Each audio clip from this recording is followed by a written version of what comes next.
Bëm ligjin e parë të integruar me standardet e Bashkimit Evropian për zonat e mbrojtura. Dhe në këtë dekadë zgjeruam në mënyrë të ndjeshme si asnjë vend tjetër në rajon, sipërfaqen e tyre, shtuam kategoritë e mbrojtjes dhe e kthyem ruajtjen e natyrës nga një thirrje sporadike në një sistem administrimi. Një parantezë këtu, ndryshimet e vitit 2024. Le ta mbaj shënim kush e dëgjon. Në atë ligj u përdorën pa pushim, dhe vazhdojnë, si benzinë, për zjarrin e protestës nga individ me agjendat e tyre politike, përfshirë dhe disa eurodeputet, që në rastin më të mirë nuk e kanë lexuar fare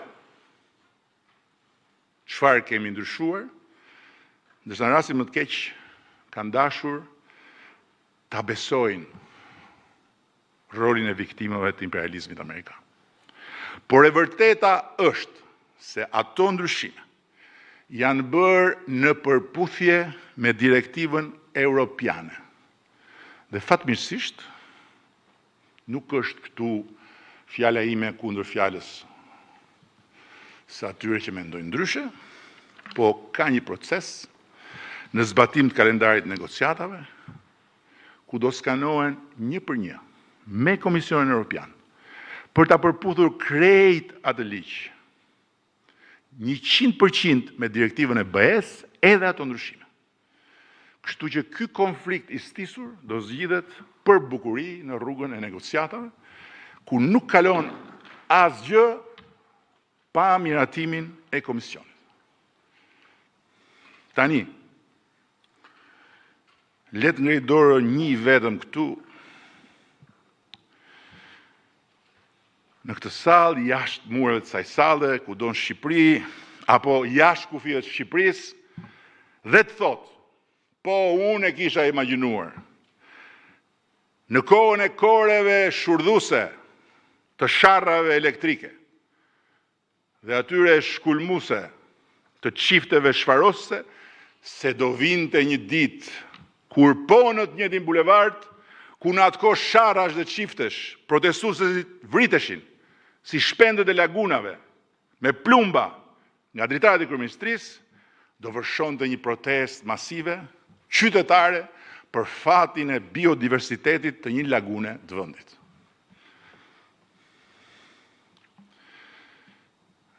Por ja që nëse do ta shtrëngonin me zor dikë që t'i theshim po mirë më dakord, parafituroje kur mund vijë ajo ditë, nuk ka shans që të thoshte se ajo ditë do të vinte kaq shpejt. Dhe Shqipëria, ku deri dje natyra dhe popullsia e speceve të saj ishte preja e pambrojtur e njeriu të lëshuar nga çdo zinxhir etik, moral dhe ligjor në raport me nënën natyrë, u bë vendi i një proteste popullore që mori si shkak një zog dhe një lagun. Jo vetëm kaq, po për ta mbrojtur zogun dhe lagunën nga unë dhe nga ju,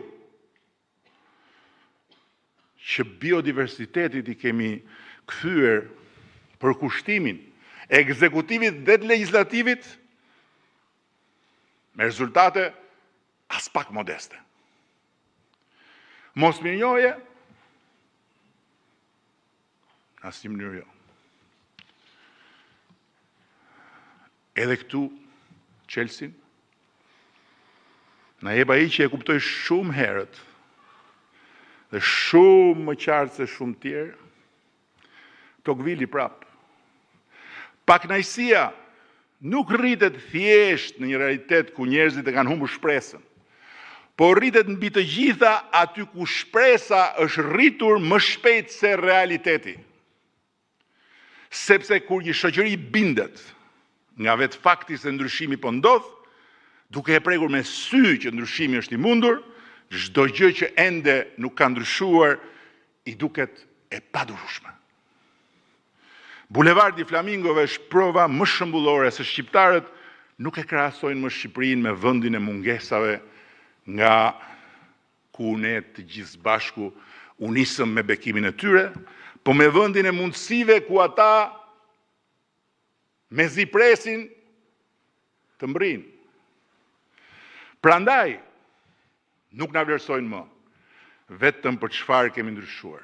Madje, sikur duan ta harrojnë edhe atë që e mbajnë mend akoma, sepse janë të përqendruar të na gjykojnë gjithnjë dhe me më pak mëshirë për gjithçka që pikërisht sepse pan sa shumë mund ndryshoj, nuk pranojnë dot të mbetet siç ishte.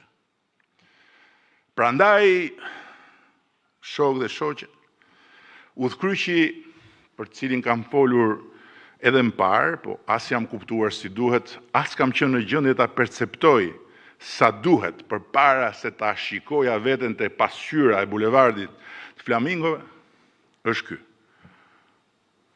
Ne e nxorëm Shqipërinë nga epoka e mungesave. Ne dhe askush tjetër. Prandaj sot përballemi me një popull që nuk e mat më Shqipërinë me mungesat e saj, po me pritshmëritë e veta. Një popull që nuk na vlerëson më sa do të donim ne për gjithçka kemi bërë deri këtu, po na kërkon llogari më shumë se sa do donim ne për gjithçka që mbetet për t'u bërë. Një popull që bezdiset kur i tregojmë nga sa poshtë jemi nisur për t'u ngjitur deri këtu dhe që na tregon se sa lart do të jetë papritur kohën që duhet për t'u ngjitur. Me ne ose pa ne. Dhe ka drejt. Pik, ka drejt. Kush përpiqet ta zvogloj apo ta relativizoj për masën e kësaj drejte, që na e tregoi bulevardi Flamingove, do zvoglohet dhe do relativizohet deri në irrelevancë.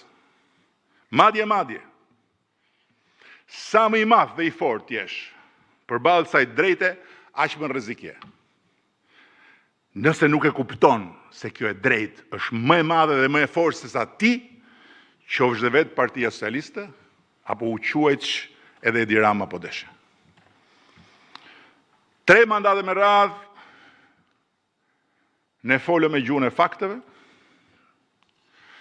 sa rrugë, sa shkolla, sa spitale, sa investime, sa turistë, sa rritje ekonomike, faktet janë dhe do të mbeten aty, kokëforësisht dëshmitare për ne që e transformuam këtë vend deri këtu, nga një realitet që bënte lajm vetëm për keq, me një shtet në gjunjë që s'kishte as drita, se gjysma paguante edhe për gjysmën tjetër, dhe me një emër të përbuzur, të shpërfillur ndërkombëtarisht, në një destinacion të dëshiruar, me një flamur ndërkombëtarisht të respektuar. Por kjo është histori. Ne jemi aktualitet. Kjo është histori.